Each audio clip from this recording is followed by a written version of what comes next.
Bonjour, c'est Alma. Dans cette vidéo, je vais vous parler de la différence de la lignée occidentale du Reiki Usui et les lignées japonaises. Donc en fait, ce qui s'est passé, c'est que Usui Sensei, avant de mourir, il a pu former 19 personnes jusqu'à la maîtrise. Et dans ces 19 personnes, il y avait un monsieur très important qui s'appelle Hayashi, le docteur Hayashi. Et en fait, ce qui est assez intéressant dans ce parcours-là, c'est que la plupart des autres personnes qui sont allées jusqu'à la maîtrise avaient déjà un background, un passé très spirituel en fait. C'était des gens qui étaient déjà dans le développement personnel, dans la recherche de soi, dans la méditation, etc. Et Dr Hayashi, il avait la particularité qu'en fait, c'est un officier de la marine, donc c'est un militaire, et il n'était pas du tout dans le spirituel. Et donc, il a pu recevoir quand même les enseignements, aller jusqu'au bout, et notamment en utilisant les symboles pour pouvoir être à niveau directement des autres. Mais il y a des choses qui lui parlaient beaucoup moins, comme les méditations, comme les Kotodama, voilà, parce qu'il était un peu plus orienté résultat. Et ce docteur Hayashi a formé plusieurs autres personnes, mais une très importante dans le Reiki Usui, c'est Madame Takata. Donc Madame Takata, c'était une japonaise qui vivait à Hawaï, donc aux États-Unis. Et elle a eu des vrais drames de vie, des gros problèmes de santé. Donc elle a perdu son mari, elle a eu des gros problèmes de santé. Elle est rentrée à un moment donné au Japon pour se faire soigner. Et donc là, on lui parlait d'opérations, enfin de diagnostics vraiment très lourds. Il y a plusieurs versions. Donc c'est pour ça que je suis un peu dans le flou. Toujours est-il qu'à un moment donné, voilà, elle a écouté son cœur qui lui a dit non, il n'y a pas besoin d'aller jusqu'à la table d'opération, va plutôt dans la clinique du docteur Hayashi. Parce qu'Hayashi avait ouvert une clinique Reiki. Donc le principe c'était que les gens arrivaient, ils recevaient des soins de praticiens Reiki en général. Enfin, c'était très rare que les soins se fassent un seul praticien. C'était souvent vraiment plusieurs, 2, 3, 4, 6 praticiens sur une même personne.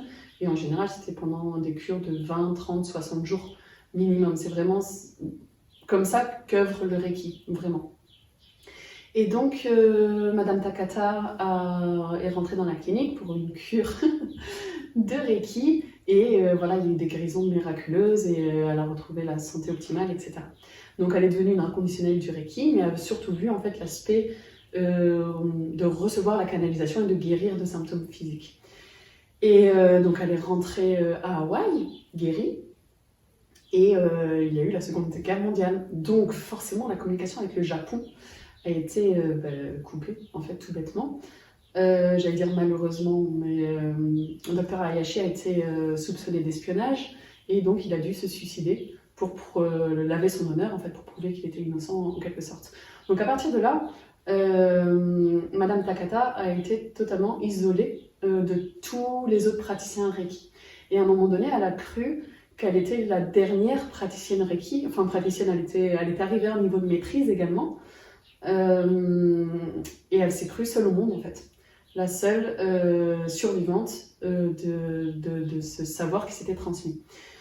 Après, donc, ce qu'il y a à prendre en considération, c'est que l'enseignement qu'elle a reçu, elle a reçu de Dr Hayashi, qui avait déjà tronqué en fait certains enseignements, dont les méditations, les Kotodama. C'était des trucs qui ne l'intéressaient pas, donc qu'il n'a pas forcément transmis.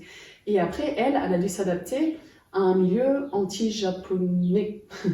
Donc elle a réécrit l'histoire de Usui Sensei, elle en a fait un catholique, un chrétien, qui avait étudié, je ne sais plus, aux États-Unis.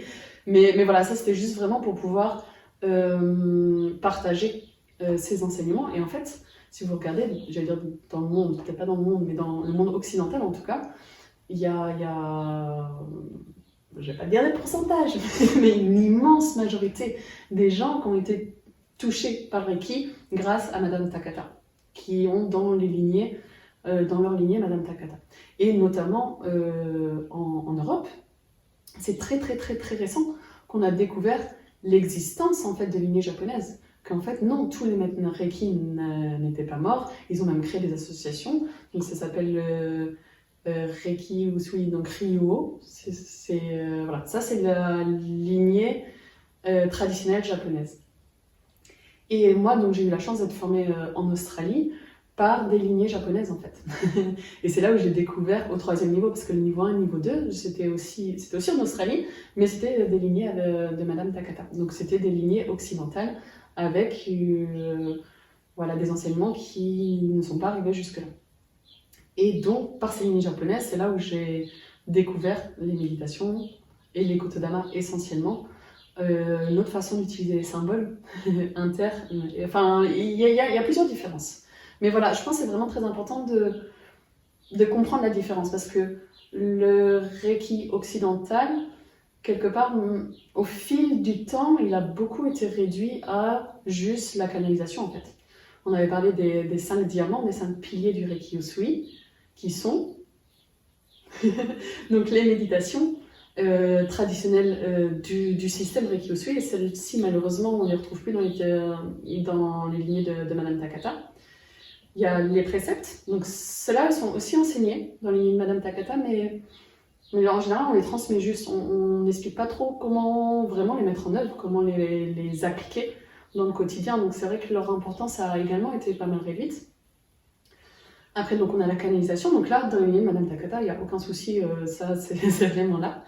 Nous avons les harmonisations. Donc là aussi, dans le Reiki, dans les lignées occidentales, elles ont été modifiées parce que on se voit plus que donc les profs et les élèves ne se voient plus qu'un week-end dans leur vie.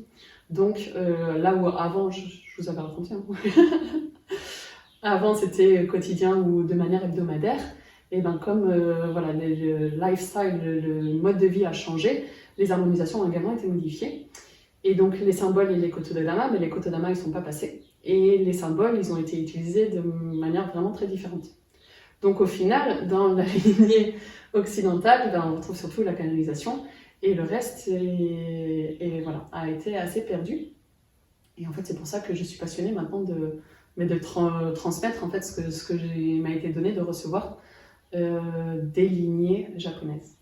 Donc voilà pour les différences entre ces deux lignées. Et je vous retrouve bientôt dans une autre vidéo.